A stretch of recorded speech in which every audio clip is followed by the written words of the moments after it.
Hello students, હું છું Savaliya sir અને મારી YouTube channel Savaliya sir chemistry ટ્રેનરમાં આપનું સ્વાગત છે. વિદ્યાર્થી મિત્રો, 12th સાયન્સ કેમિસ્ટ્રીનું ઘન અવસ્થા ચેપ્ટર, જેના JEE નીટનો આ ટેબલ ટોપ લેક્ચર 4 છે, જેમાં આપણે CCP અને FCCની સમાનતા ઉપરાંત પેકિંગ ક્ષમતા અને કેટલાક અગત્યના સંબંધો એટલે કે સૂત્રો તેમજ જુદા જુદા પ્રકારના એકમ કોષોના સવર્ગાંક વિશે અભ્યાસ કરીશું. લાસ્ટ TTL લેક્ચર એટલે કે TTL 3 જેમાં આપણે છિદ્રો અને તેના પ્રકાર, ચતુષ્ફલકીય છિદ્ર, અષ્ટફલકીય છિદ્ર, ત્રિકોણીય છિદ્ર, સમચોરસ છિદ્ર, સમઘનીય છિદ્ર, આ 5 પ્રકારના છિદ્રો વિશેનો અભ્યાસ કરેલો અને તે છિદ્રોના કદનો સાપેક્ષ ક્રમ એના વિશે પણ આપણે અભ્યાસ કરેલો. તો શરૂ કરીએ CCP અને FCC ની સમાનતા. વિદ્યાર્થી મિત્રો, આપણે ટેબલ ટોપ લેક્ચર 2 એની અંદર આપણે એક વર્ગીકરણ જોયેલું ક્લોઝ પેક રચનાનું, અને એ ક્લોઝ પેક રચનાનું જે વર્ગીકરણ છે એની અંદર આપણે આવી કંઈક સ્પષ્ટતા કરેલી કે ષટકોણીય દ્વિપરિમાણીય માંથી ત્રિપરિમાણીય ક્લોઝ પેક બને એ 2 પ્રકારના હોય છે. એક ટી છિદ્ર ઢંકાય એટલે કે ચતુષ્ફલકીય છિદ્ર ઢંકાય,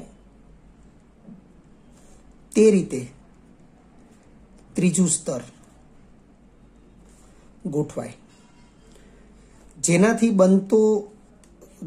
બનતી સ્ફટિક પ્રણાલી એ HCP એટલે કે હેક્ઝાગોનલ ક્લોઝ પેક કહેવાતી હતી, જે ઘન પ્રકારની ન હતી. તમે TTL 2 એને રિવાઇઝ કરજો, આપણે આ બાબત સમજાવેલી છે. અત્યારે આ ટોપિકને સમજતા પહેલા આપણે અહીં થોડું ફરીથી એ TTL 2માં જે આપણે સમજ્યા હતા એ રિવાઇઝ કરવું જરૂરી છે. અને અહીં આપણે બીજો જે પ્રકાર હતો O છિદ્ર એટલે કે અષ્ટફલકીય છિદ્ર ઢંકાય, તે રીતે ત્રીજું સ્તર ગોઠવાય. અને આ પ્રકારે જે ક્લોઝ પેક રચના બનતી હતી એને આપણે ક્યુબિક ક્લોઝ પેક અથવા આપણે એને FCC એટલે કે ફલક કેન્દ્રિત ઘન એ પ્રકારે આપણે એને ઓળખાવ્યું હતું. પરંતુ આ બંને એક જ છે, એ કઈ રીતે છે એની સમજૂતી આપણે અહીં જોવાની છે.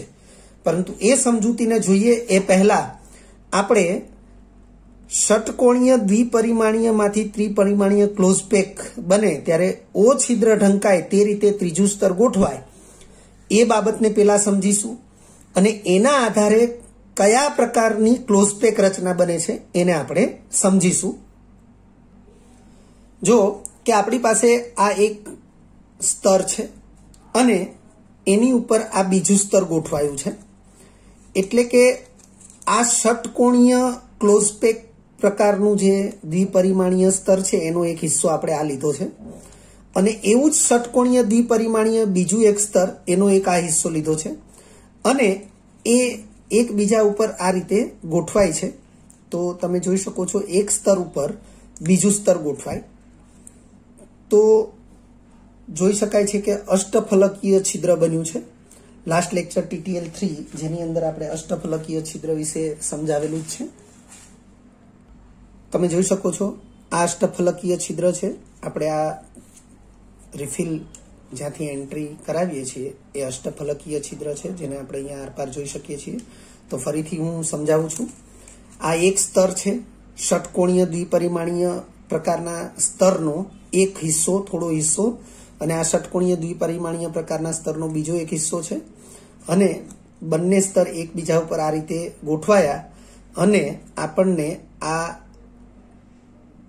જે દેખાઈ રહ્યું છે એ છે O છિદ્ર. કારણ કે આપણે O છિદ્રને જ ધ્યાનમાં લેવાનું છે, કારણ કે આપણે CCP રચના અથવા FCC રચનાને ધ્યાનમાં લેવાની છે. તો આ જે O છિદ્ર છે જે આપણને આ રીતે અહીંયાથી આરપાર દેખાશે, હવે એ ઓ છિદ્રને ઢાંકે એ રીતે આપણે ત્રીજો ગોળો એટલે કે ત્રીજું સ્તર, હવે ઓ છિદ્ર અહીંયાથી જે દેખાઈ રહ્યું છે એ આ રીતે ઢંકાશે. તો તમે જોઈ શકો છો આ સ્તર અને આ સ્તર એ તો બંને સદંતર એકબીજાથી ભિન્ન જ છે. આ સ્તરને એ કહીશ, આ સ્તરને બી કહીશ. તો આ જે ઓ છિદ્રને ઢાંકવાની વાત કરી રહ્યા છીએ આપણે, ઓ છિદ્રને ઢાંકતો આ ગોળો એ જે સ્તરનો હશે એ આ સ્તરના એક પણ ગોળાની ઉપર આવતો નથી, એવી રીતે આ સ્તરના પણ એકેય ગોળાની ઉપર એક્ઝેક્ટ આવતો નથી. એ કોઈ ત્રીજા જ સ્તરનો ગોળો છે. આપણે આ ગુલાબી ગોળાને બદલે ત્રીજું સ્તર એ આ પ્રકારે આપણે બતાવી શકીએ. તમે જોઈ શકો છો આ ગુલાબી ગોળો પણ ત્રીજું સ્તર જે છે એ આપણે આ રીતે બતાવીએ તો તમે જોઈ શકો છો કલર નથી મિલાવવાના. આપણે સ્તરમાં ગોળા ઉપર ગોળો ગોઠવાય છે કે નહીં એ ચેક કરવાનું છે. તો તમે જોઈ શકો છો અહીંયા એકેય ગોળા ઉપર ગોળો નથી, એટલે આ સ્તર અને આ સ્તર બંને એકબીજાથી ભિન્ન છે. અને ઓ છિદ્ર જે આપણને અહીંયાથી દેખાતું હતું એને આપણે આ ગુલાબી ગોળા વડે ઢાંકીએ છીએ, પણ ગુલાબી ગોળો જે સ્તરનો છે એ સ્તરનો એક પણ ગોળો એ આ બાકીના બે સ્તરના એક પણ ગોળાની ઉપર બંધ બેસતા આવતા નથી. તમે જોઈ શકો છો. એટલે આ પ્રકારે જો તમે જુઓ તો અહીં આ સ્તરને એ કહીએ, આ સ્તરને બી કહીએ અને ઓ છિદ્રને ઢાંકનારો ગોળો છે એ સ્તરને જો આપણે સી કહીએ તો સ્તરોની ગોઠવણી એ બી સી એ પ્રકારની થશે. હવે ઓ છિદ્ર આ બાજુથી જેમ ઢાંક્યું છે એમ આ બાજુથી પણ ઢાંકી શકાય. તમે જોઈ શકો છો કે આપણે આ બાજુથી ઓ છિદ્રને ઢાંકીએ તો સામસામે બે બાજુથી ઓ છિદ્ર ઢંકાયું તો આ એ છે, આ બી છે અને આ સી સ્તર છે. તો આ ગુલાબી ગોળો છે એ ફરીથી પાછો સી સ્તરના ગોળાને સમાન થયો અને તેથી આ રચના એ બી સી ફરીથી આ સી છે એટલે એ બી સી એ પ્રકારની રચના થશે. તો આ પ્રકારે તમને એ જોવા મળશે.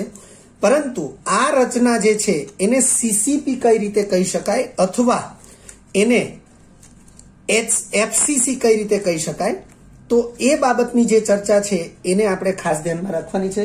વિદ્યાર્થી મિત્રો, હું ફરીથી કહેવા માંગીશ કે આ એ સ્તર, આ બી સ્તર અને ઓ છિદ્રને ઢાંકે એવો ગોળો એ અલગ સ્તરનો છે સી સ્તર.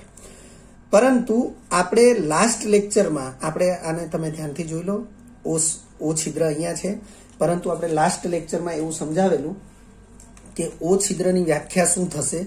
તો એક જ સમતલમાં આ પ્રકારે ચાર, આપણે અત્યારે ઓ છિદ્ર આ રીતે સમજાવ્યું કે આ રહ્યું ઓ છિદ્ર, રેડી.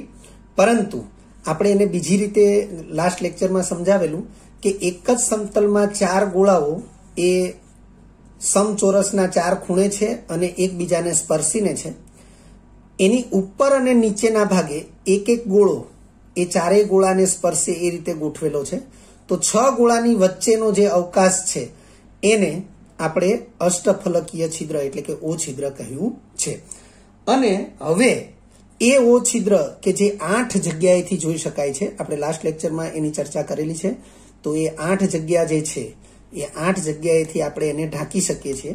તો આપણે ધારો કે આ જે પ્રમાણે આપણે અહીંયા જોઈ રહ્યા છીએ તો આપણે આ સમતલ જેમાં ચાર ચતુષ્કોણ અથવા તો સમચોરસના ચાર ખૂણે ચાર ગોળા છે અને સમતલની ઉપર અને નીચે એક એક ગોળો એ ચારેય ગોળાને સ્પર્શે એ રીતે લગાવ્યો છે. અને અહીંયાથી આપણને જે ઓ છિદ્ર આપણે જોઈ શકીએ છીએ ત્યાંથી આપણે ગોળાને ઢાંકીએ છીએ. એટલે ઓ છિદ્ર આ રીતે ઉપરની બાજુએથી ચાર સ્થાનેથી ઢાંકી શકાશે. તો તમે જુઓ કે સૌથી પહેલા તો આ આકાર જે આપણે બનાવીએ છીએ એ ઘન પ્રકારનો બનશે કે નહીં, કારણ કે એચસીપીમાં આપણે કીધું કે ટી છિદ્ર ઢંકાય એ રીતે ત્રીજું સ્તર ગોઠવો તો ઘન પ્રકાર નથી બનતો. પણ આનો અર્થ છે ક્યુબિક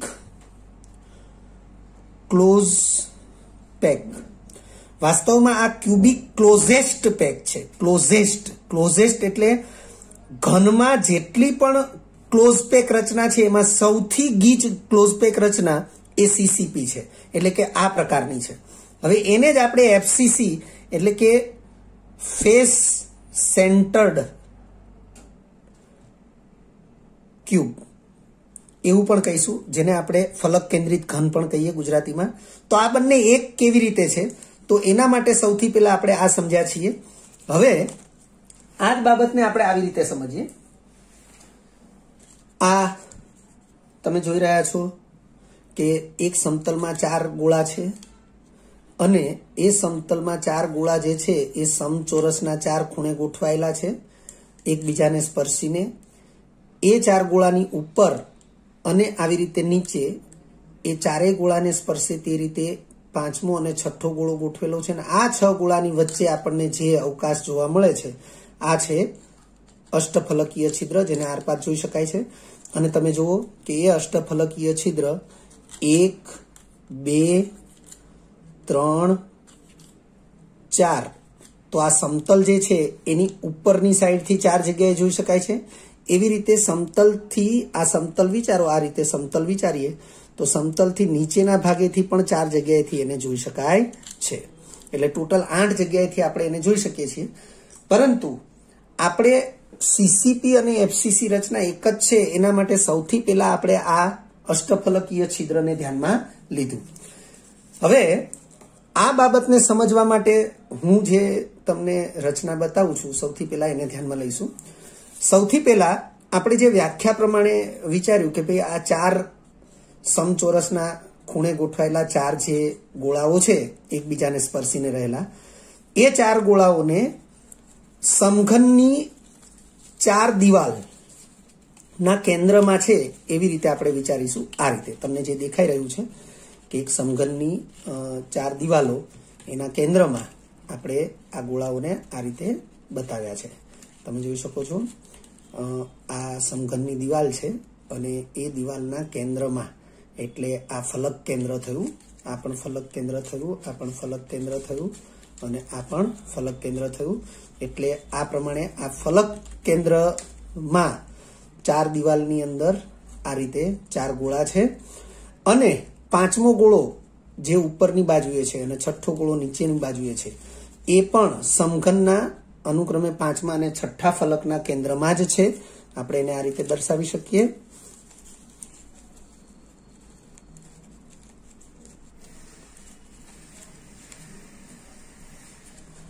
આ પ્રકારે તો તમે જોઈ શકો છો કે આપણી પાસે એક ઘન તૈયાર થયો છે અને એ ઘન જે છે એ ફલક કેન્દ્રની અંદર 6 ગોળાઓ દર્શાવે છે એ પ્રકારનો આ સમઘન છે.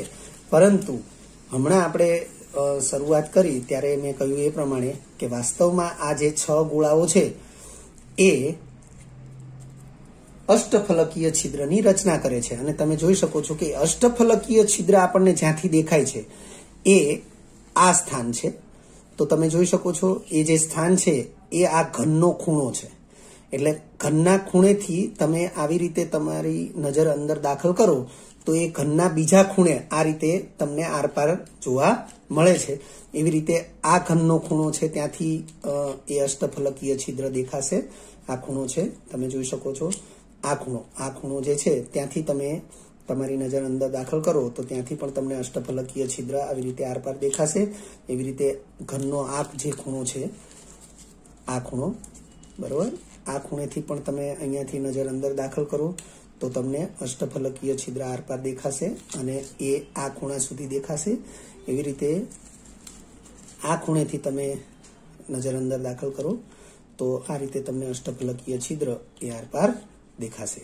તમે જોઈ શકો છો રિફિલ આરપાર જે નીચેનો ખૂણો છે ત્યાં આરપાર નીકળે છે. એટલે આપણી નજર જે રેખા ઉપર જશે એ રેખા વાસ્તવમાં ઘનનો અંતઃવિકર્ણ થશે. તો એ પ્રકારે આપણે વિચારીએ કે ભાઈ હવે આપણે આને આ જે અષ્ટફલકીય છિદ્ર છે એ અષ્ટફલકીય છિદ્રને આપણે ઢાંકીએ તો અહીંયાથી ઢાંકી શકીએ, એવી રીતે અહીંયાથી ઢાંકી શકીએ, એવી રીતે આ બીજા 2 સ્થાન એટલે કુલ ઉપરની બાજુએ 4 સ્થાનથી ઢાંકી શકીએ. એવી રીતે નીચેની બાજુએથી પણ 4 સ્થાનથી ઢાંકી શકીએ. તો તમે જોઈ શકો છો કે આ પ્રકારે જે 4 સ્થાન ઉપરથી આપણે એને ઢાંકીશું તો આ 4 ગુલાબી ગોળા જે છે એ સમઘનના 4 ખૂણા ઉપર ગોઠવાશે. એવી રીતે નીચેની બાજુએથી પણ 4 સ્થાનેથી ઢાંકીશું તો એ 4 ગુલાબી ગોળા જે નીચેના સ્થાનના હશે એ પણ સમઘનના 4 ખૂણા ઉપર જ ગોઠવાશે. એમ અષ્ટફલકીય છિદ્રને ઢાંકનારા જે ગોળાઓ છે એ વાસ્તવમાં સમઘનના 8 ખૂણા ઉપર ગોઠવાશે.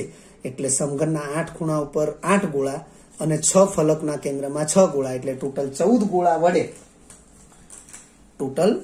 ગોળાઓ વડે આ જે રચના બની એ રચના એ ફલક કેન્દ્રિત ઘન થશે. તો વિદ્યાર્થી મિત્રો, આપણે એ જ બાબત જે છે એને હવે આપણે વિસ્તાર વાઇઝ આપણે જે લખાણ છે એ લખાણમાં જોઈ રહીએ. લખ્યું છે, ષટકોણીય દ્વિપરિમાણીય ક્લોઝ પેકના એક સ્તર ઉપર બીજું સ્તર ગોઠવાય ત્યારે 2 પ્રકારના છિદ્રો બને છે, ચતુષ્ફલકીય છિદ્ર અને અષ્ટફલકીય છિદ્ર.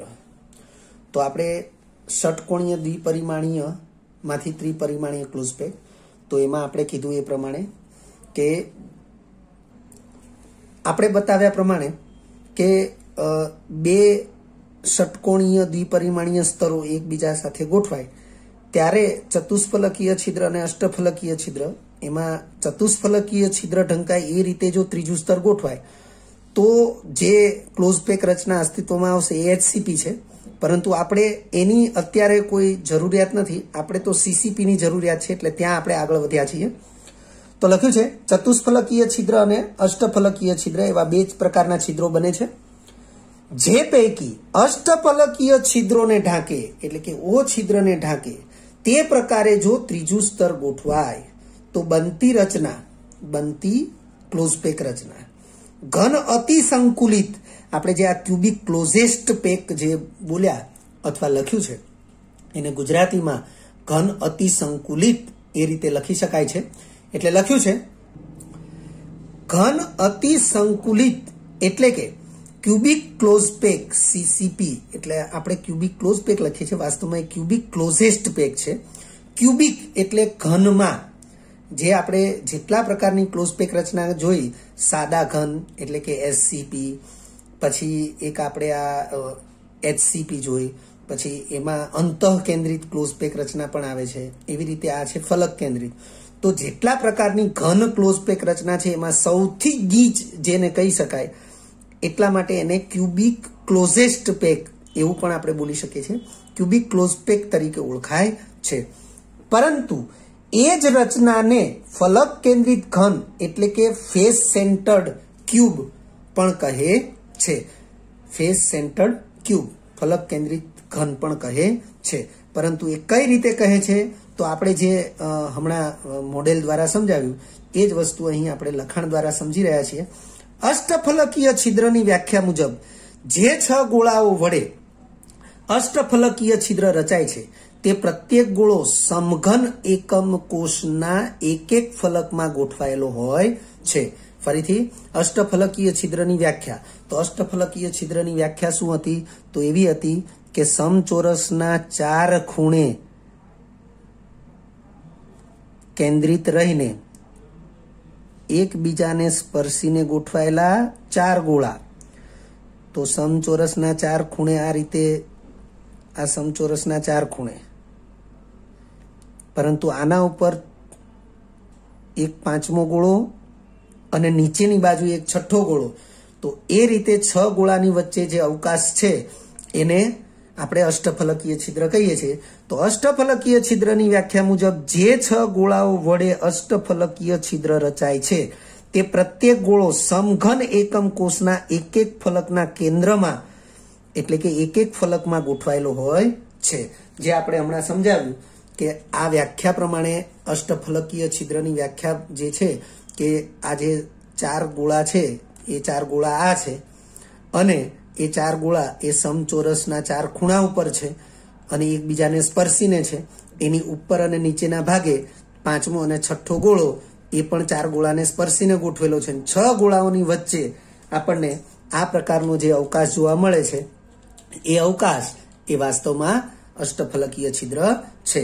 પરંતુ આગળ સમજાવ્યું છે એ પ્રમાણે કે આ અષ્ટફલકીય છિદ્રની રચના કરનારા જે 6 ગોળાઓ છે એ 6 ગોળાઓ એ વાસ્તવમાં ઘન એકમ કોષ એટલે સમઘન. તો આપણે આ સમઘન જે છે, સમઘનને આપણે વિચારીએ તો આ પ્રકારનો જે સમઘન આપણે વિચારીએ એ સમઘનના આ પ્રકારનો જે સમઘન આપણે વિચારીએ એ સમઘનના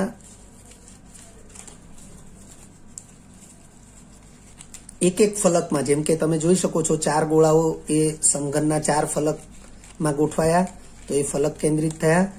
એ જ રીતે આ 5મો ગોળો છે એ પણ ઘનના 5મા ફલકમાં, અને આ 6થો ગોળો જે છે એ ઘનના 6થા ફલકમાં. એટલે આ પ્રમાણે એ ફલક કેન્દ્રિત 6 ગોળાઓ જે છે એ ફલક કેન્દ્રિત છે, તમે જોઈ શકો છો. તો આ પ્રકારે એ ફલક કેન્દ્રિત થયા. હવે આ જે અષ્ટફલકીય છિદ્ર જે છે જે આપણે જોઈ રહ્યા છીએ એ વાસ્તવમાં આ ઘનના ખૂણા ઉપરથી આપણે જોઈ શકીએ છીએ અને એને આરપાર જોઈ શકીએ છીએ. તો આગળ વધીએ. આમ ફલક કેન્દ્રિત 6 ગોળાઓ વડે અષ્ટફલકીય છિદ્રની રચના થાય છે. એટલે કે ફલક કેન્દ્રિત 6 ગોળાઓ જે છે એના વડે અષ્ટફલકીય છિદ્રની રચના થયેલી છે. આ ઉપરાંત તે અષ્ટફલકીય છિદ્રને 8 સ્થાનેથી એટલે કે સમઘન એકમ કોષના 8 ખૂણેથી જોઈ શકાય છે. વિદ્યાર્થી મિત્રો, આપણે સમજાવ્યું કે આ અષ્ટફલકીય છિદ્રની રચના કરનારા 6 ગોળા છે અને અષ્ટફલકીય છિદ્ર જે છે એને 8 સ્થાનેથી જોઈ શકાય છે. પહેલું સ્થાન આ, બીજું સ્થાન આ, ત્રીજું સ્થાન આ, ચોથું સ્થાન આ, અને એ જ રીતે નીચેથી 5મું સ્થાન, 6થું સ્થાન, 7મું સ્થાન અને 8મું સ્થાન. તો એ સમજાવવામાં આવ્યું છે કે જે 8 સ્થાન છે એ 8 સ્થાન એ વાસ્તવમાં સમઘન એકમ કોષના 8 ખૂણાઓ છે. એટલે લખ્યું છે એટલે કે સમઘન એકમ કોષના 8 ખૂણેથી જોઈ શકાય છે. આપણે ફરીથી એ રચનાને જોઈ રહ્યા છીએ કે આ 6 ગોળા એ સમઘનના આ રીતે ફલકમાં 4 ગોળા અને 5મો ગોળો એ 5મા ફલકના કેન્દ્રમાં છે અને એવી રીતે 6થો ગોળો એ 6થા ફલકના કેન્દ્રમાં છે. આ પ્રમાણે આ 6 ગોળા એ ફલક કેન્દ્રિત થયા, તમે જોઈ શકો છો. પરંતુ આપણે જે અષ્ટફલકીય છિદ્ર જોવાની વાત છે એ અષ્ટફલકીય છિદ્ર જે 8 જગ્યાએથી જોઈ શકાય છે એમાં તમે જોઈ શકો છો કે આ જે 4 જગ્યા ઉપરની સાઈડથી જે છે એ તમે જુઓ કે આ સમઘનના ખૂણાથી છે. એક આ સ્થાન છે, આ બીજો ખૂણો છે, ત્યાંથી પણ આપણે અષ્ટફલકીય છિદ્ર જોઈ શકીએ છીએ. આ ત્રીજો ખૂણો છે, ત્યાંથી અષ્ટફલકીય છિદ્ર જોઈ શકીએ છીએ. એવી રીતે આ ચોથો ખૂણો છે, ત્યાંથી પણ આપણે અષ્ટફલકીય છિદ્ર જોઈ શકીએ છીએ. એ જ રીતે આ નીચેના બાજુના જોઈ લઈએ તો નીચેના બાજુના પણ જો આ 4 ખૂણા છે, 1, 2, 3 અને 4 ખૂણા, તો આ ખૂણેથી આપણે અષ્ટફલકીય છિદ્રને જોઈ શકીએ છીએ. વિદ્યાર્થી મિત્રો, આ રિફિલને જ્યાં આપણે એન્ટ્રી લઈ રહ્યા છીએ રિફિલ વડે ત્યાં અષ્ટફલકીય છિદ્ર આપણે જોઈ રહ્યા છીએ. એ જ રીતે આ ખૂણેથી પણ અષ્ટફલકીય છિદ્ર આપણે જોઈ શકીએ છીએ. એવી રીતે આ ખૂણેથી પણ અષ્ટફલકીય છિદ્ર જોઈ શકીએ છીએ અને એ જ રીતે આ ખૂણેથી પણ અષ્ટફલકીય છિદ્રને જોઈ શકીએ છીએ. એટલે સમઘનના 8 ખૂણેથી આપણે અષ્ટફલકીય છિદ્રને જોઈ શકીએ છીએ. લખ્યું છે તેમજ તે અષ્ટફલકીય છિદ્રને સમઘનના અંતઃવિકર્ણની દિશાથી આરપાર જોઈ શકાય છે. તો આપણે સમજાવ્યું એ પ્રમાણે કે અષ્ટફલકીય છિદ્ર જે છે એ સમઘનના અંતઃવિકર્ણની દિશાથી આરપાર જોઈ શકાય છે. તમે જુઓ કે અંતઃવિકર્ણ કોને કહેવાશે? સમઘનનો અંતઃવિકર્ણ. તો આ જે સમઘન છે, આ સમઘન રચના એમાં આ ખૂણેથી આ સામેનો ખૂણો, આવા બે વિરુદ્ધ ખૂણાને જોડતો જે રેખાખંડ અથવા રેખા છે એ સમઘનનો અંતઃવિકર્ણ થશે. તો મારે અષ્ટફલકીય છિદ્રને જોવું છે તો અહીંથી આપણે જોઈ શકીએ છીએ. તો અહીંથી આપણે આ રિફિલને એન્ટ્રી લેવડાવીએ તો એ રિફિલ એ સામેના ખૂણે આવી રીતે આરપાર જે દેખાય છે એનો અર્થ એવો છે કે આ રિફિલ જે છે ત્યાંથી આપણે અંતઃવિકર્ણની દિશા જ થઈ અને ત્યાંથી આપણે ઓ છિદ્રને આરપાર જોઈ શકીએ છીએ. તો લખ્યું છે તેમજ તે અષ્ટફલકીય છિદ્રને સમઘનના અંતઃવિકર્ણની દિશાથી આરપાર જોઈ શકાય છે. હવે 8 સ્થાનેથી જોઈ શકાતા આવા અષ્ટફલકીય છિદ્રને 8 સ્થાનેથી જોઈ શકાતા આવા અષ્ટફલકીય છિદ્રને પ્રત્યેક સ્થાનેથી ઢાંકવા માટે એક ગોળો ગોઠવવામાં આવે તો તે 8 ગોળાઓ સમઘનના 8 ખૂણે ગોઠવાય છે.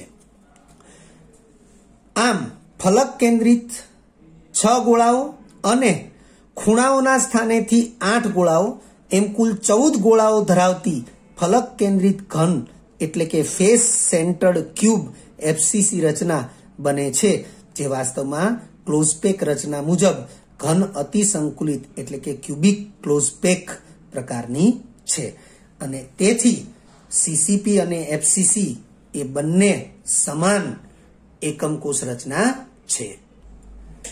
ત્યાર પછીનો ટોપિક છે એકમ કોષમાં પરમાણુ દ્વારા રોકાયેલું કદ અથવા પેકિંગ ક્ષમતા. વિદ્યાર્થી મિત્રો, આપણે અહીં કોઈ પણ પ્રકારના એકમ કોષમાં પેકિંગ ક્ષમતાની ગણતરી નથી કરતા, કારણ કે એ ગણતરી તમે એનસીઆરટી પાઠ્યપુસ્તકમાં બોર્ડ લેવલે ભણી ચૂક્યા છો. આપણે અહીં એની જે માહિતી છે એ માહિતીનું એક કલેક્શન રાખીશું, કારણ કે એમસીક્યુ સોલ્વ કરવા માટે એ માહિતીનું જે કલેક્શન છે એ ખૂબ મહત્વનું રહેશે. એટલે એ કલેક્શનને ખાસ આપણે ધ્યાનમાં લઈશું અને યાદ રાખીશું, કારણ કે એમસીક્યુમાં આપેલી એમસીક્યુના પ્રશ્નમાં જે માહિતી આપી હશે એ માહિતીને કયા સૂત્રની અંદર લાગુ પાડવી અને આપણે સાચો વિકલ્પ પસંદ કરવો એ આપણને તો જ ખ્યાલમાં આવશે. તો સૌથી પહેલા પ્રાથમિક બાબત આવી છે કંઈક કે ઘન એકમ કોષના કદ પૈકી. વિદ્યાર્થી મિત્રો, ઘન શબ્દ વાપર્યો છે એટલે સમઘન જ વિચારવાનો છે અને સમઘન એકમ કોષ હોય અને એના કદ વિશે વાત થઈ હોય એટલે સમઘનનું ઘનફળ વિચારવાનું છે. અને સમઘનનું ઘનફળ લંબાઈ ગુણ્યા પહોળાઈ ગુણ્યા ઊંચાઈ. તો લંબાઈ, પહોળાઈ, ઊંચાઈ ત્રણે ત્રણ સમાન હોય એટલે જો સમઘન એકમ કોષ એની ધારની લંબાઈ એને સ્મોલ એ તરીકે દર્શાવીએ તો સમઘન એકમ કોષનું કદ એ ક્યુબ થશે. એટલે અહીં જે શબ્દો લખ્યા છે ઘન એકમ કોષના કદ એટલે કે ઘનફળ એ ક્યુબ પૈકી તેના કુલ પરમાણુઓ દ્વારા રોકાયેલા કદના ટકા ને તે એકમ કોષની પેકિંગ ક્ષમતા કહે છે. ફરીથી, ઘન એકમ કોષના કદ એટલે કે ઘનફળ એ ક્યુબ પૈકી તેના કુલ પરમાણુઓ દ્વારા રોકાયેલા કદના ટકાને તે એકમ કોષની પેકિંગ ક્ષમતા કહે છે. એકમ કોષની પેકિંગ ક્ષમતા નક્કી કરવા માટે કેટલી જરૂરિયાતો છે? મૂળભૂત 2 જરૂરિયાતો છે, એ આપણને ધ્યાનમાં હોવી જોઈએ. અહીંયા મેં ક્રમ આપ્યા નથી, પરંતુ લખ્યું છે એકમ કોષની પેકિંગ ક્ષમતા નક્કી કરવા માટે સૌપ્રથમ તેની ધારની લંબાઈ એટલે એકમ કોષની ધારની લંબાઈ a અને ગોળાની ત્રિજ્યા r, ગોળો કહેતા પરમાણુ. સ્ફટિક રચના જેની પણ બનેલી છે એ ઘટક કણો ને ગોળા તરીકે કલ્પવામાં આવ્યા છે, એટલે અહીંયા ગોળો શબ્દ વાપર્યો છે. વાસ્તવમાં ગોળો એટલે પરમાણુ છે, આયન છે અથવા અણુ છે. એટલે લખ્યું છે એકમ કોષની પેકિંગ ક્ષમતા નક્કી કરવા માટે સૌપ્રથમ તેની ધારની લંબાઈ a અને ગોળાની ત્રિજ્યા r વચ્ચેનો સંબંધ જાણતા હોવા જરૂરી છે.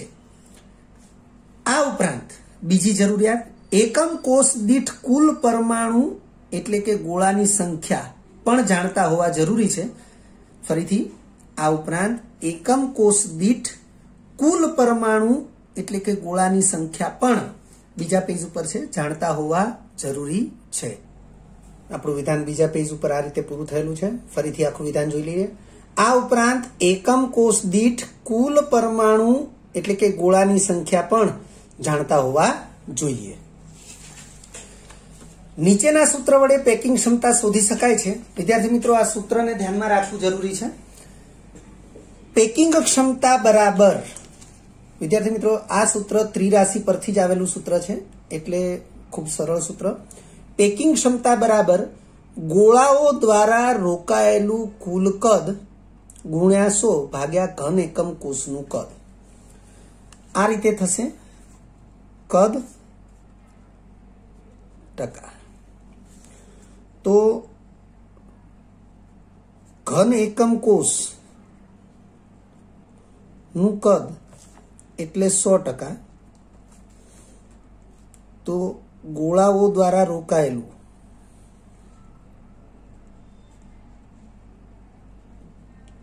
કુલ કદ બરાબર કેટલા? તો એ જે આવે એ પેકિંગ ક્ષમતા કહેવાશે.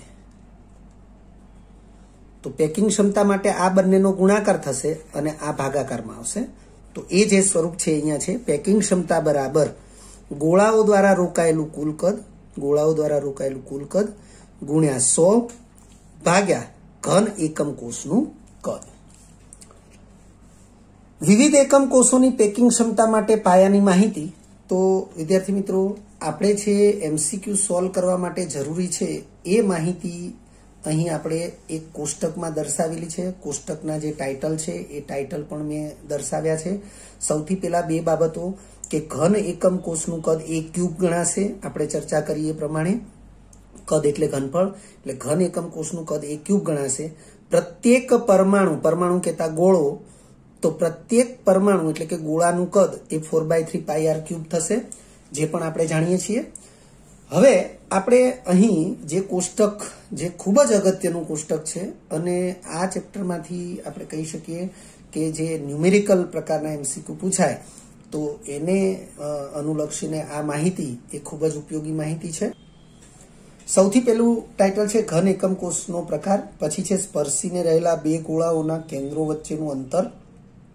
તો બે ગોળાઓ એકબીજાને સ્પર્શીને રહેલા હોય ક્લોઝ પેક રચનામાં, તો એ કેન્દ્રો વચ્ચેનું અંતર છે તો વાસ્તવમાં આ જે છે એ પણ ત્રિજ્યા કહેવાય, આ પણ ત્રિજ્યા કહેવાય. એટલે બે ગોળાઓ એકબીજાને સ્પર્શીને હોય અને એના કેન્દ્રો વચ્ચેનું અંતર હોય તો એને આપણે 2r તરીકે પણ દર્શાવી શકીએ. વાસ્તવમાં એને બે ગોળાઓ વચ્ચેના અંતર તરીકે પણ ઓળખવામાં આવે છે. એટલે આપણે જ્યારે કોઈ પણ MCQ ની અંદર તમને જે પ્રશ્ન પૂછે ને પ્રશ્નની અંદર જે માહિતી આપી હોય અને એમાં લખ્યું હોય કે આ સમથિંગ કોઈ એક ક્લોઝ પેક રચનાનો ઉલ્લેખ કર્યો હોય અને એમાં બે નજીકતમ અથવા બે એકબીજાને સ્પર્શીને રહેલા ગોળાઓ વચ્ચેનું અંતર, તો સ્પર્શીને રહેલા બે ગોળાઓ વચ્ચેનું અંતર એવો શબ્દ વાપર્યો હોય તો પણ આપણે એને બે કેન્દ્રો વચ્ચેનું અંતર જ ગણીશું.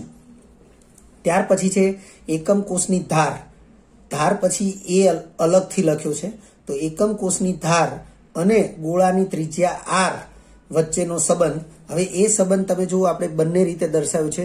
ધારની લંબાઈ a બરાબર તો જે આવશે એ r માં આવશે અને ગોળાની ત્રિજ્યા r બરાબર તો જે આવશે એ એના અનુસંધાનમાં આવશે. એવી રીતે એકમ કોષ દીઠ કુલ પરમાણુ સંખ્યા, જેની ગણતરી આપણે લાસ્ટ TTLમાં પણ કરેલી છે. એવી રીતે પરમાણુઓને ગોળાઓ તરીકે પણ દર્શાવી શકાય. તો પરમાણુઓ દ્વારા રોકાયેલું કુલ કદ, જે આપણે સૂત્રની અંદર ઉપયોગમાં લેવાનું છે તે ઘન એકમ કોષનું કુલ કદ એ ક્યુબ, જે અહીંયા છેદમાં આપણે ઉપયોગમાં લેવાનું છે તે, અને પેકિંગ ક્ષમતા જે આપણને મૂલ્ય તરીકે મળશે ટકામાં. તો શરૂ કરીએ. સૌથી પહેલું છે સાદો ઘન અથવા એને પ્રિમિટિવ ઘન પણ કહેવાય. વિદ્યાર્થી મિત્રો, આવા અમુક જે વધારાના શબ્દો લખ્યા છે એ પણ યાદ રાખી લેવા, કારણ કે પ્રશ્ન માટે પ્રિમિટિવ એવો શબ્દ વાપરે, પ્રિમિટિવ ઘન, તો આપણને ખબર હોવી જોઈએ પ્રિમિટિવ ઘન એટલે સાદો ઘન. સાદો ઘન એને આપણે સિમ્પલ ક્યુબિક પેક એટલે કે સાદો ઘન એકમ કોષ એવું કહીશું. સ્પર્શીને રહેલા બે ગોળાઓના કેન્દ્રો વચ્ચેનું અંતર 2r બરાબર a થશે.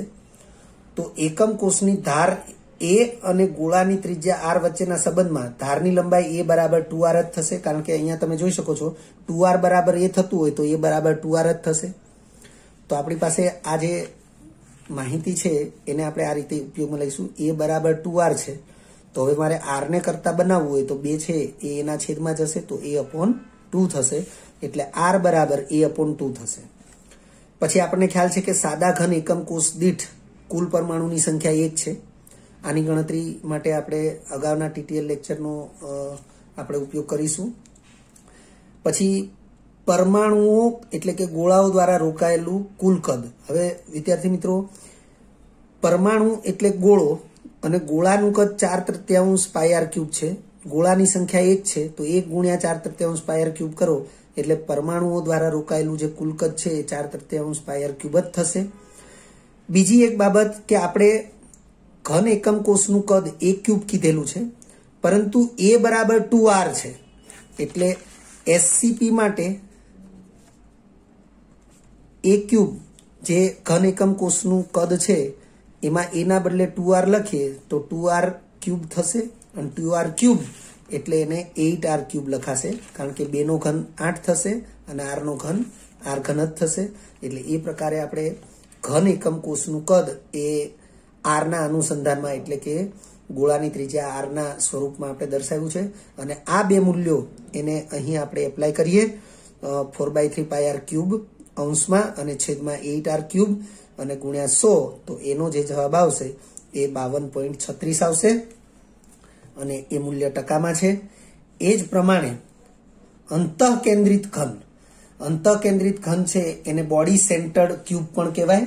એટલે body centred cube BCC, B for body, C for centred અને સેકન્ડ C ફોર ક્યુબ. તો બોડી સેન્ટર્ડ ક્યુબ હવે એમાં સ્પર્શીને રહેલા બે ગોળાઓના કેન્દ્રો વચ્ચેનું જે અંતર છે એ 2r બરાબર √3a/2 થશે BCC માટે. જો 2r બરાબર √3a/2 થાય એટલે કે સ્પર્શીને રહેલા બે ગોળાઓના કેન્દ્રો વચ્ચેનું અંતર 2r √3a/2 થયું.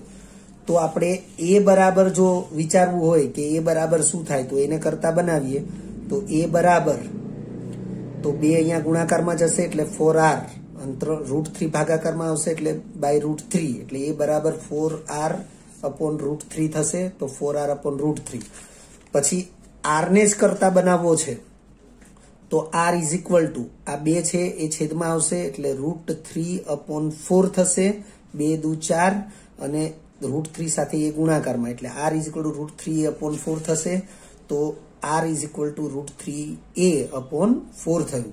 વિદ્યાર્થી મિત્રો, આપણે જાણીએ છીએ અંતઃકેન્દ્રિત ઘન એકમ કોષ દીઠ કુલ પરમાણુ સંખ્યા 2 છે એટલે કે કુલ ગોળાઓની સંખ્યા 2 થશે. હવે એક ગોળાનું કદ 4/3 પાઈ આર ક્યુબ છે તો બે ગોળા માટે અને 2 વડે ગુણવા પડે તો 4 દુ 8 થશે એટલે 8/3 પાઈ આર ક્યુબ થશે. એ જ પ્રમાણે એ ક્યુબ એટલે ઘન એકમ કોષનું કદ છે પણ એ બરાબર શું છે તો એ બરાબર 4r/√3 છે.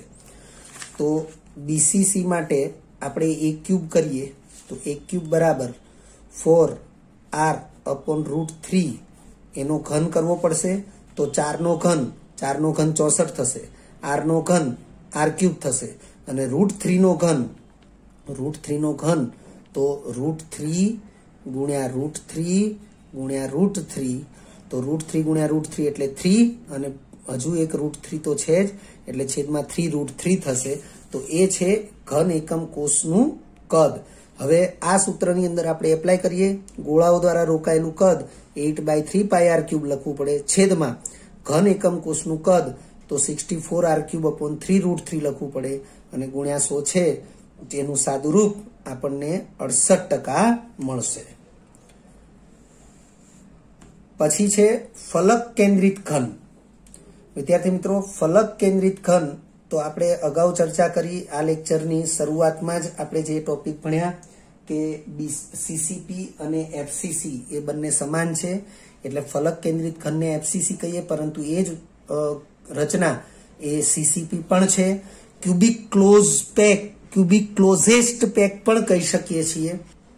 અને એવું શા માટે કહી શકીએ તો એ બાબત પણ અહીંયા આપણે સ્પષ્ટ થઈ જશે. આગળ વધીએ. સ્પર્શીને રહેલા બે ગોળાઓના કેન્દ્રો વચ્ચેનું અંતર 2r બરાબર a/√2 છે. તમે જોઈ શકો છો. આપણે FCC માટે વિચારીએ છીએ. FCC માટે તો સ્પર્શીને રહેલા બે ગોળાઓ, આ બે ગોળાઓ એકબીજાને સ્પર્શીને હોય તો એના બે કેન્દ્રો વચ્ચેનું જે અંતર છે એ અંતર વાસ્તવમાં 2r થશે. તો એ 2r બરાબર આપણને અહીંયા a/√2 આપ્યું છે. તો હવે જો આપણે આમાંથી r ને કરતા બનાવીએ તો a/2√2 થશે અને જો a ને કરતા બનાવીએ તો 2√2r થશે. તો તમે જોઈ શકો છો કે a બરાબર 2√2r છે અને r બરાબર a/2√2 છે. હવે આપણે એ પણ જાણીએ છીએ કે FCC ફલક કેન્દ્રિત ઘન તો એકમ કોષ દીઠ કુલ પરમાણુની સંખ્યા 4 છે. તો હવે એક પરમાણુ એટલે ગોળો. હવે એક ગોળાનું કદ 4/3 પાઈ આર ક્યુબ છે તો 4 ગોળાનું તો 4 ગુણ્યા 4 16 16/3 પાઈ આર ક્યુબ એટલું થશે.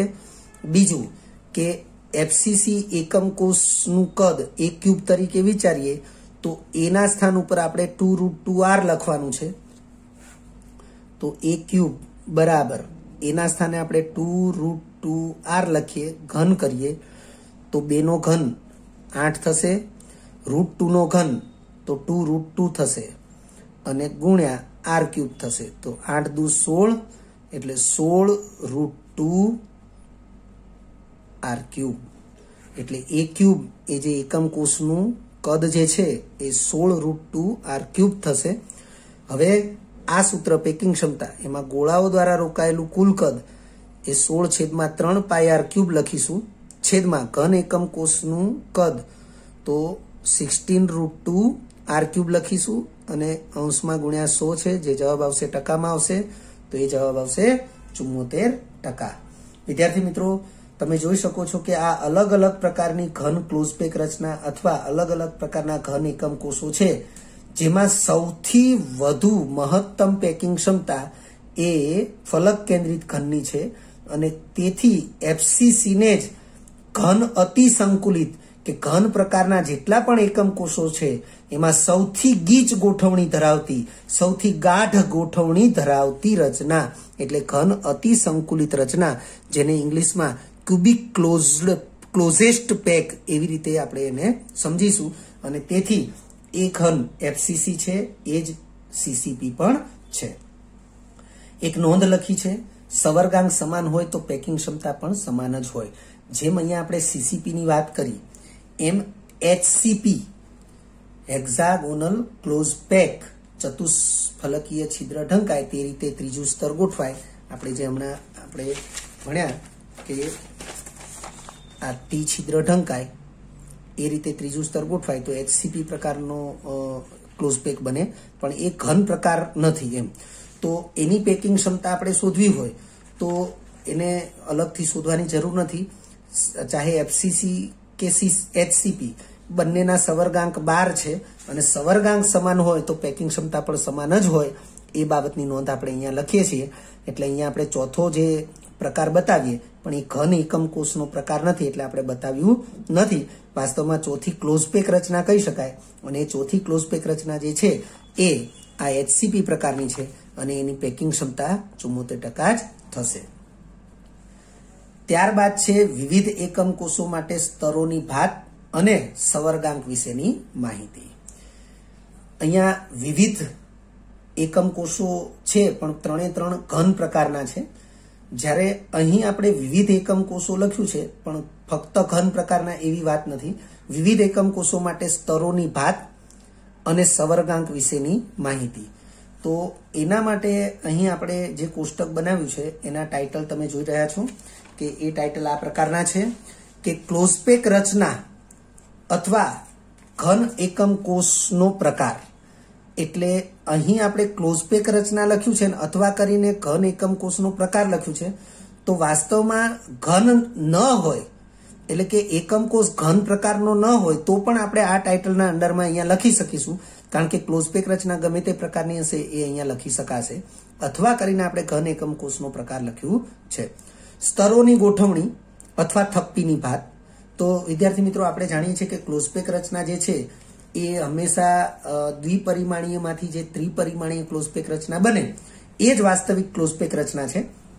એટલે દ્વિપરિમાણીય ક્લોઝ પેક રચના એને સ્તર કહેવાય અને એ બે સ્તરો ઉપર ત્રીજું સ્તર ગોઠવાય એવી રીતે જ્યારે સ્તરોની ગોઠવણી એકબીજા ઉપર થાય ત્યારે જ વાસ્તવિક ક્લોઝ પેક રચના બને છે. એટલે સ્તરોની ગોઠવણી અથવા થપ્પીની ભાત એટલે કે સ્તરોની ગોઠવણીની જે ભાત છે બરોબર છે એ આપણે અહીંયા દર્શાવીશું. પછી સ્પર્શીને રહેલા વિવિધ સ્તરના ગોળાઓ. તો વાસ્તવમાં આપણે જે સવર્ગાંક વિશે માહિતી મેળવવી છે તો સવર્ગાંકની વ્યાખ્યા આપણે અગાઉ જોઈ ચૂક્યા છીએ કે કોઈ એક ગોળાને સ્પર્શીને રહેલા અન્ય ગોળાઓની કુલ સંખ્યા એને શું કહેવાશે? તો એને સવર્ગાંક કહેવાશે. તો આપણે શરૂ કરીએ. સૌથી પહેલું છે સાદો ઘન. સાદા ઘનને આપણે એસસીપી કહીએ છીએ, સિમ્પલ ક્યુબિક પેક. તો સાદા ઘન માટે સ્તરોની ગોઠવણી પ્રથમ સ્તર એ હોય તો બીજું સ્તર પણ એ છે, ત્રીજું સ્તર પણ એ છે, ચોથું સ્તર એટલે કે બધા સ્તર એકબીજા ઉપર જે ગોઠવાશે એ બધા સ્તર સમાન હશે એટલે એક જ પ્રકારની થપ્પીની ભાત કહેવાશે એ. હવે પોતાના સ્તરના 4 ગોળા એ આસપાસ એ સ્પર્શીને હશે, જેમ કે આપણે જાણીએ છીએ કે આ પ્રકારે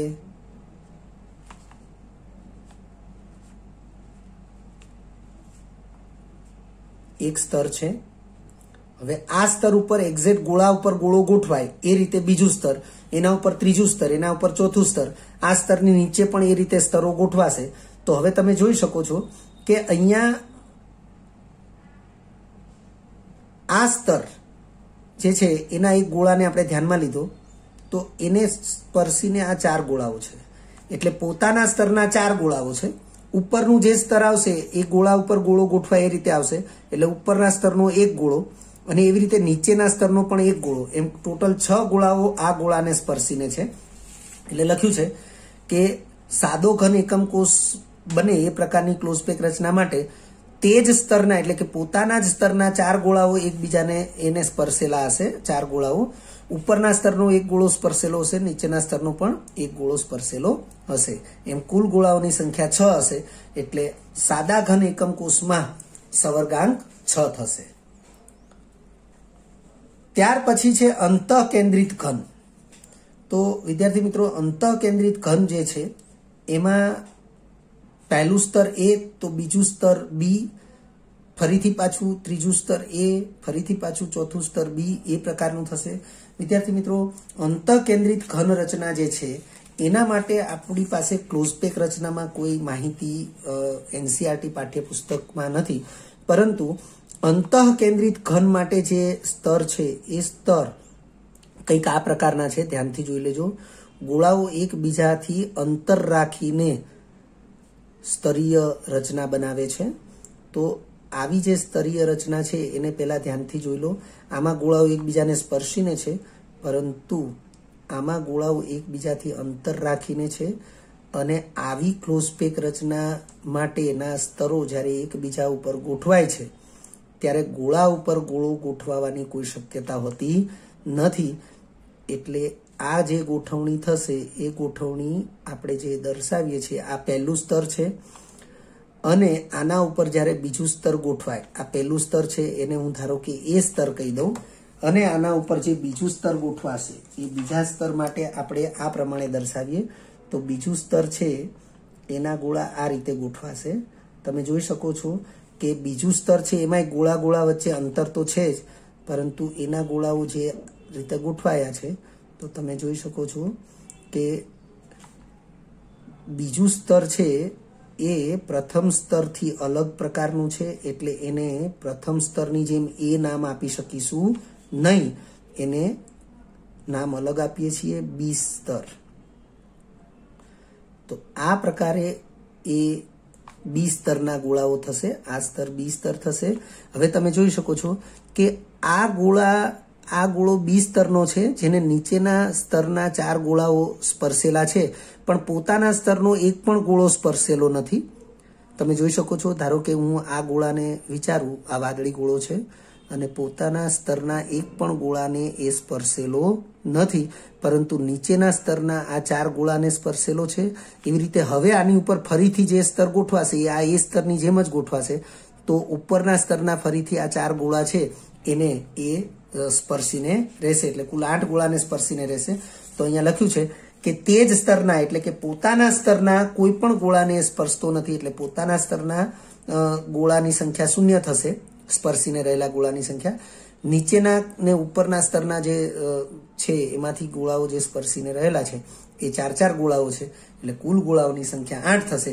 તો આપણે જાણીએ છીએ કે અંતઃકેન્દ્રિત ઘન જે છે એમાં કેન્દ્ર સ્થાને રહેલો ગોળો એ ખૂણાઓ પરના 8 ગોળાઓને સ્પર્શીને હોય છે. એ જ રીતે ત્રીજા નંબરે છે ફલક કેન્દ્રિત ઘન. તો વિદ્યાર્થી મિત્રો, ફલક કેન્દ્રિત ઘન FCC છે એ જ વાસ્તવમાં CCP છે. આપણે અહીંયા ઉલ્લેખ કર્યો નથી, પરંતુ એ હવે આપણે કાયમ ધ્યાનમાં રાખીશું. અને એનો સ્તરોની ગોઠવણી ABC પ્રકારની થશે. એ પણ આપણે આ લેક્ચરની શરૂઆતમાં સમજ્યા છીએ, લાસ્ટ લેક્ચરમાં પણ સમજ્યા છીએ. હવે પોતાના સ્તરના 6 ગોળાઓ સ્પર્શીને હોય, નીચેના સ્તરના 3 ગોળાઓ સ્પર્શીને હોય, અને ઉપરના સ્તરના પણ 3 ગોળાઓ સ્પર્શીને હોય છે. તો એ પ્રકારે કુલ સ્પર્શીને રહેલા ગોળાઓની સંખ્યા 12 થશે। વિદ્યાર્થી મિત્રો, આ બાબતને આપણે મોડેલ દ્વારા પણ સમજી શકીએ છીએ। જેમ કે તમે જુઓ છો કે એફસીસી રચનાની વાત થઈ છે, તો આ ષટકોણીય દ્વિપરિમાણીય સ્તરનો એક હિસ્સો છે, આ ષટકોણીય દ્વિપરિમાણીય સ્તરનો બીજો એક હિસ્સો છે, અને આ અષ્ટફલકીય છિદ્ર ઢંકાય એ રીતે આપણે આ ત્રીજા સ્તરનો ગોળો ગોઠવીએ છીએ। તો વાસ્તવમાં ત્રીજા સ્તરના ગોળાને આપણે આ રીતે એક સ્તર તરીકે બતાવીએ તો તમે જોઈ શકો છો કે આ પ્રકારની જે રચના થઈ એ રચના એ એફસીસી રચના બનશે, જે આપણે સમજાવી ચૂક્યા છીએ। તો હવે તમે જોયો કે આ એ સ્તર છે, આ બી સ્તર છે, અને આ સી સ્તર છે। તો હવે જો મારે અહીં ફરીથી કોઈ સ્તરને વિચારવાનું થાય તો એ સ્તર જ હશે। તો એ સ્તર હોય તો મારે એ સ્તર તરીકે ફરીથી આ રીતે મારે એને ગોઠવણી કરાવી શકાય। તો તમે જોઈ શકો છો આ રીતે એ સ્તર ગોઠવાશે। તો હવે ગુલાબી ગોળાને કેટલા ગોળા સ્પર્શીને છે એ ચેક કરી લઈએ। તો આ ગુલાબી ગોળાને પોતાના સ્તરના 6 ગોળાઓ સ્પર્શીને છે। એવી રીતે નીચેના સ્તરના 3 ગોળાઓ સ્પર્શીને છે, તમે જોઈ શકો છો 3 ગોળાઓ એને સ્પર્શીને છે। એવી રીતે આ સ્તરના ફરીથી 3 ગોળાઓ સ્પર્શીને થશે, એટલે કે પોતાના સ્તરના 6 ગોળા, ઉપર નીચેના સ્તરના 3, ઉપરના સ્તરના 3, એમ ટોટલ 12 ગોળાઓ સ્પર્શીને થશે। અને સેમ આ જ પ્રકારની જે રચના છે એ રચના આપણને હેક્ઝાગોનલ ક્લોઝ પેકમાં જોવા મળશે। હેક્ઝાગોનલ ક્લોઝ પેક જેમાં ચતુષ્ફલકીય છિદ્ર ટી ઢંકાય છે અને સ્તરોની ગોઠવણી એ બી પ્રકારની છે। સ્તરોની ગોઠવણી શા માટે સી પ્રકારની નથી તો એની ચર્ચા પણ આપણે લાસ્ટ લેક્ચરમાં કરી ચૂક્યા છીએ।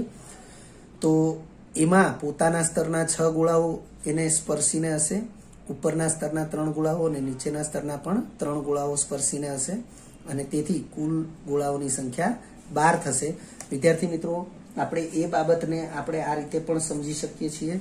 તમે જોઈ શકો છો કે જ્યારે આ ષટકોણીય દ્વિપરિમાણીય પ્રકારના સ્તરનો એક હિસ્સો, ષટકોણીય દ્વિપરિમાણીય સ્તરનો બીજો હિસ્સો અને ઓ છિદ્રને ઢાંકનારી આ રચના આ રીતે। તો વિદ્યાર્થી મિત્રો, આ જે રચના છે એને જો મારે ફરીથી સ્તરનું રિપીટેશન કરવું હોય તો ધ્યાનથી જોઈ લેજો હું રિપીટેશન કેવી રીતે કરું છું, કે આ સ્તર આ રીતે રિપીટ થાય છે, આ રીતે।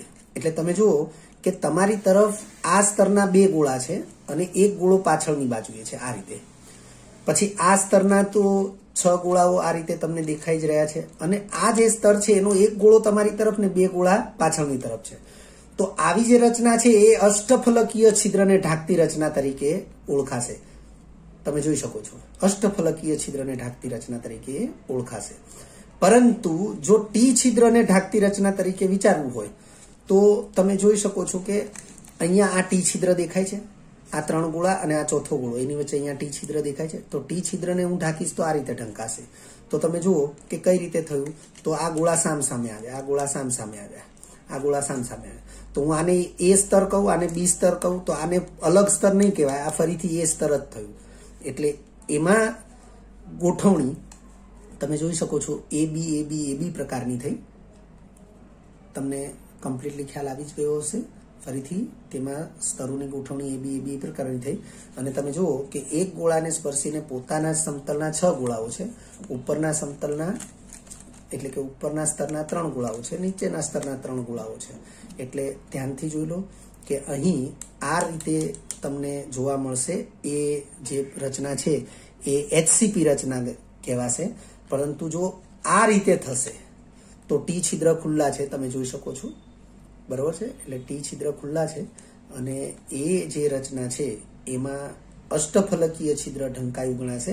અને તમે જોઈ શકો છો આ સ્તરનો ગોળો, આ સ્તરના ગોળા અને આ સ્તરના ગોળા 3 એકબીજા ઉપર ક્યાંય બંધ બેસતા આવતા નથી, એટલે 3 સ્તર ભિન્ન છે। એટલે આ ભિન્નતા એ તમને જોવા મળશે। તો ભિન્નતા સ્તરોની ગોઠવણીમાં છે, પણ સવર્ગાંક તો બંનેમાં 12 જોવા મળે છે। એટલે જો બંનેના સવર્ગાંક 12 છે તો બંનેની પેકિંગ ક્ષમતા સમાન થશે. અહીંયા આપણે નોંધ લખેલી છે કે સવર્ગાંક સમાન હોય તો પેકિંગ ક્ષમતા પણ સમાન જ હોય. એટલે એફસીસીની પેકિંગ ક્ષમતા એ ગણતરીથી આપણે મેળવીને 74% મેળવેલી છે, પરંતુ એચસીપીની પેકિંગ ક્ષમતાની ગણતરી આપણે કરી નથી અને ડાયરેક્ટ આપણે એને એચસીપીની પેકિંગ ક્ષમતા પણ 74% એવું આપણે કહી શકીએ છીએ. વિદ્યાર્થી મિત્રો, જો તમને આ વિડીયો લેક્ચર ગમ્યો હોય તો લાઇક આપજો, શેર કરજો અને સબસ્ક્રાઇબ પણ કરજો. અગાઉના લેક્ચરનું રિવિઝન અને પાઠ્યપુસ્તકનું વાંચન કરતા રહેજો. આ લેક્ચર અંગે કોઈ પણ ડિફિકલ્ટી હોય તો મને વોટ્સઅપ કરી શકાય. આભાર. ફરી મળીશું નવા વિડીયો લેક્ચરમાં.